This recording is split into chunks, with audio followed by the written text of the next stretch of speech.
Have you ever struggled to reach your performance goals with your ads?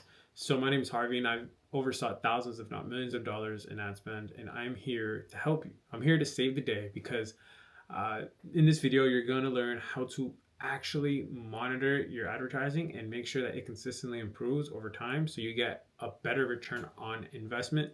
So in this video, we're going to talk about how to test different angles, the top three metrics that you must know, and then how to actually apply ownership over metrics. So just to give you some idea why this is super important, it's because once you understand what goes into running your ads, you're gonna know why it's working in today's age versus like 5 years ago, which it was a completely different game. So if you want to learn how you can actually see better results, you got to understand these three principles, regardless if you're the one running the ads or if you're the business owner who's managing someone to run your ads or if you're running it yourself, right?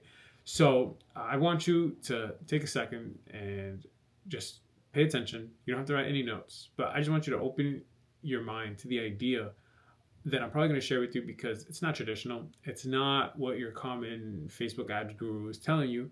It comes more from a business owner lens, and it comes more from how to actually hold people accountable in places that they must and how to create plans of actions. So the first thing we're going to talk about is testing different angles. So this is the most important factor in this whole process, because the one thing I learned about working with an advertising agency is the best agencies are the ones with the most ideas. And I learned that from not only one of my mentors, but actually seeing it in practice. It's when you're running a Google Ads campaign, you're not just testing a couple ads, you're testing hundreds of ads at the same time. And it's the same thing with Facebook advertising. The only thing with Facebook advertising is it makes it a lot harder for you to test ads at the same time because they want to make it hard for you. I don't know why.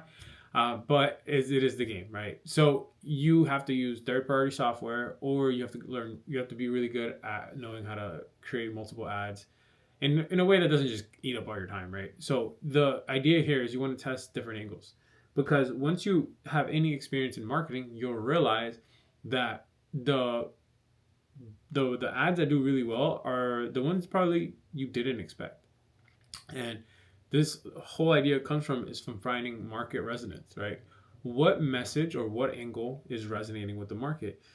Because the pain that you think is the most attractive to the market probably isn't, right? So like, for example, I'm gonna talk about a relationship example, but let's say that you have a relationship offer, right? You're selling relationship, whatever, right? You're selling relationship advice. Then some people they're the biggest pain that they have in the moment. Sure, not having a girlfriend, but to let's talk about hooks, right? Let's talk about how we can actually get more specific to get more out of the same dollars we're spending. Because sure, we can be like, yeah, get a girlfriend, blah blah blah, but that's not gonna do as well as if we get specific on the specific pain that's causing them not to have a girlfriend. And if we get specific on that, then we're probably going to get a lot better results in our advertising because more people are going to like it. It's going to resonate more with the platform. More people are going to click on it at a cheaper cost, blah, blah, blah. So like if I'm selling relationship dating advice and there's the person who can't even say hi to a girl, right? So like, are you stuck on not even knowing what to say when you see her? Are you stuttering? Are you nervous? Do you get lost? Or there's the person of what happens when you get drunk and you start sending texts to your girlfriend, and the more texts you send her, the further away she runs away from you, right? Like there's the people who can't even communicate through the phone, right? And there's also the people who it's like, okay, you got the girl, but now you keep losing her. Like you just can't keep a girl, right? There's that person as well. So like these are all different pains that are hooks for your advertising. So once you understand your main point, your main pain point, you got to understand that within that pain point, there's multiple different pains that are coming up in your prospects' daily life. And those are your hooks. Those are your angles. Because there's the type of people who sell off pain, and then there's the type of people who sell off future gain. And it has been proven time and time after again, the people who market the pain point get better results than the people who market future gain. So now, when I say this is not saying like find the pain and then within the advertisement just dig into them over and over and over until they start crying. That doesn't mean that, because then if you know anything about branding, you know that they're just going to associate you with that pain, and then they're not going to like you, and they don't know why, right? That's not what I'm talking about. But it's a great way of getting attention. So you get attention from understanding their pain points and the different hooks. You got their attention. Then with the ad, we shift their focus into something that is potentially future gain or whatever, however you structure your ads, because there's a million ways to get to the same destination. Just like if you type in a GPS, there's 10 different routes that you can go, and it all gets to the same place. So it doesn't matter. I'm not going to focus on that because people overthink about that. So that's the thing. It's like test different angles, because once you find the winning angle, the winning hook, then that is what you can double down on. And people spend thousands of dollars just to find this, or thousands, like tens of thousands, just to find the winning hook. If you can find that, the ads do a lot better. Second thing is I want to talk about is the top 3 metrics, right? So what are the metrics that you're measuring that if you were to identify these as the leading metrics, your lagging metrics would fall in line? So for example, let's say one of the leading metrics when you're running your ads is cost per click, right? Because if you get a click at a certain dollar amount, then a certain percentage of those clicks will convert into signups, or they're gonna convert into purchases. And if you get that many clicks at this price, it's gonna cost you this much. So that way you can financial model what the clicks are gonna cost you, so you can get this result, which is gonna get you this result, right? So it's usually from clicks to purchases or signups to book call or purchases made, and then the back end starts. So those are examples of like the 3 metrics that you want to track, right? So if you can understand your cost per click or how many clicks you're getting, the one that I like cost per click, but there's so many different other ones that if you were to track this, that will mean that you will get this, and which leads to this, which leads to this. Another one people like to do generally is impressions, because they know like out of every 1,000 impressions, let's say 1% actually clicks, or they take the next step. Whatever. I don't do impressions. I do clicks because I'm a digital marketer.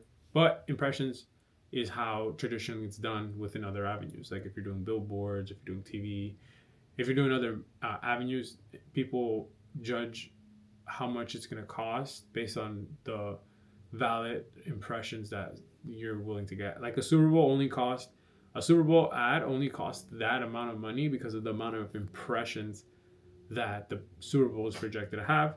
So that's why Super Bowl ads are expensive. But you want to understand your metrics, then you can work backwards, right? And then the last thing is like you want to understand the ownership over metrics, right? Because if you get really clear on the metrics, then you got to understand who's responsible for this.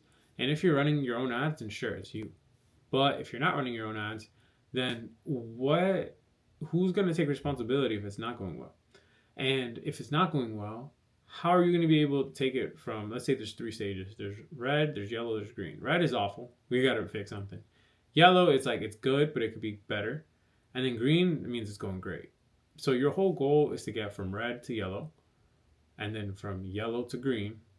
And if you're consistently at green, you want to go from green to yellow. Because that means green to yellow means you've raised the bar and you've redefined what success is. So you bring it down to yellow so you can raise it back up to green. Or if it was never at green, you just go from yellow to green, right? And you want to identify what metrics are for each color, what metrics are what. Because if you understand what are the metrics for each color zone, then you understand like, okay, if we hit this, then we'll be at green. If we hit this, then we'll be able to get out of red and get into yellow, and we'll be in good standing. But the whole goal is to get to green, because green is excellence. So ask yourself, like, what are the metrics? First identify what are the hooks that you got to dial in. And if you don't know your hooks, then think about that for a second. Like if you're selling fitness, like because they haven't lost the weight, what are some secondary pain points that come up because they haven't lost the weight? Maybe it's taking off their shirt, maybe it's not feeling confident in their skin, maybe it's like, I don't know, tugging on their own fat because they hate themselves and they get depressed. I have no idea, but there's a bajillion of them, right? Get clear on that. Second thing is you want to understand the metrics when you are running your ads okay, if we get clear on these metrics, we're gonna have success. And then the last thing is like, okay, now who's responsible for this? And if you get clear on who's responsible for this, and their whole responsibility is from getting from red to yellow, yellow to green, and then if it's consistently at green, green to yellow, so you can bring it back from yellow to green, you're gonna have a lot of success. I promise you.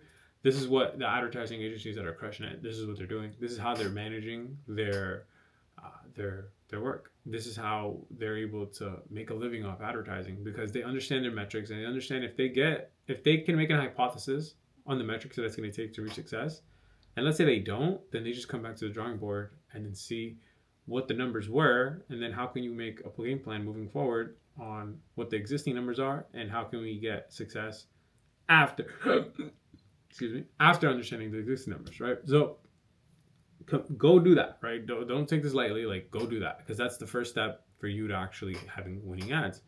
And yeah, I would say don't overthink about the copywriting. Don't overthink about like this all this the detailed stuff.